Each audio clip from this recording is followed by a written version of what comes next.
Years ago, when I was in student ministry, I had the opportunity to go on.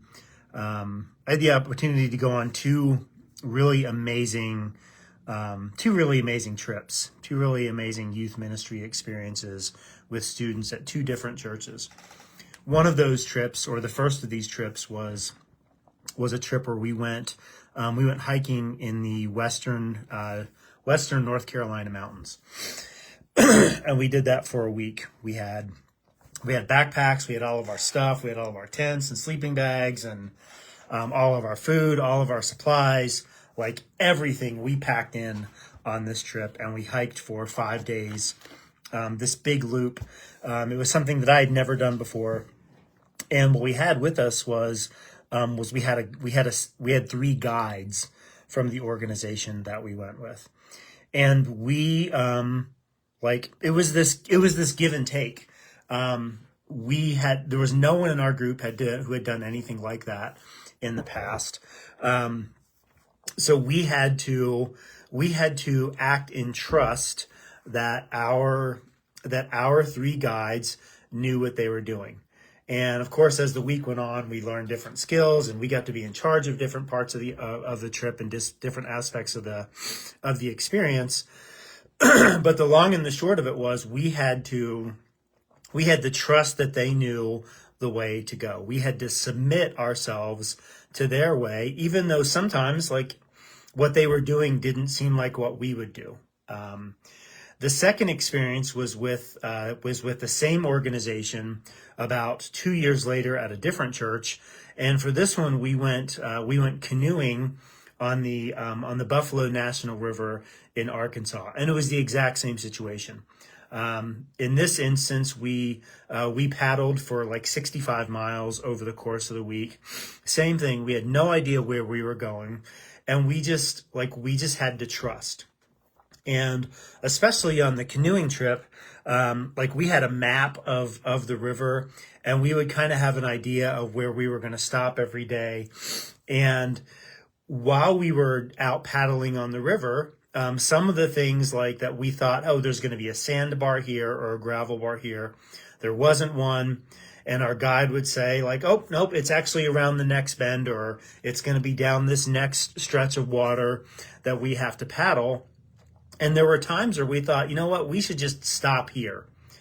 But because we were with people who were more experienced than us, we had to submit ourselves to their will. We essentially had to say, I want to stop here, or I don't want to go any further, but I'm going to do what you want us to do because you have a better sense of what we're doing. And whether that was on the hiking trip or whether it was on the canoeing trip, our guides, because they had the experience, they had a better sense of what was going on. They had the big picture in mind.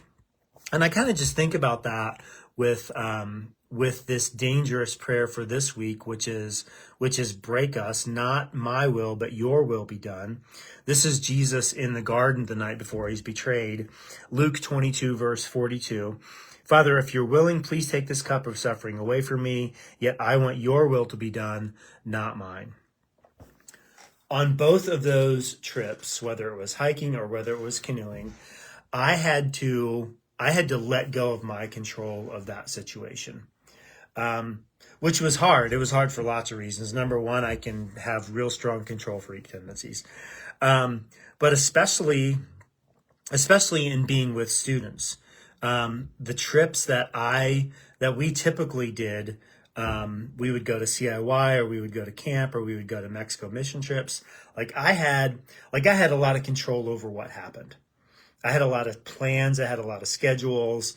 This is very much like me today, to have all of those things under my control. And when we went on these two trips in particular, I had to submit my idea of control. I had to surrender my ideal of what I thought was going to happen on these trips. I had to surrender them to someone else. I had to give them over.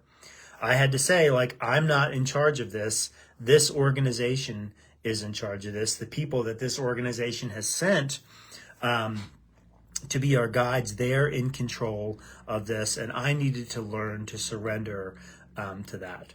And honestly, once I did, like it was pretty easy. It was a much more enjoyable trip for everyone that I wasn't in control. Now, I wasn't fighting that from the beginning.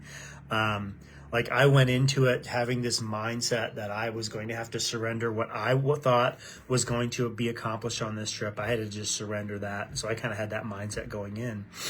But this is something that we all have to do. We want to be in a place where we recognize that God is in control of what's happening, and we want to give him that control. And oftentimes it helps to verbalize that, to vocalize, God, if you are willing, I would love for something else to happen. But this isn't about me. This isn't about what I want. This isn't about what I think I need. This isn't about my own desire or my wish. This is about what you want. And that requires a lot of humility, and it requires a lot of surrender. And my hope and my prayer for you today is that you will see what God's desire is for you and that you will submit to it.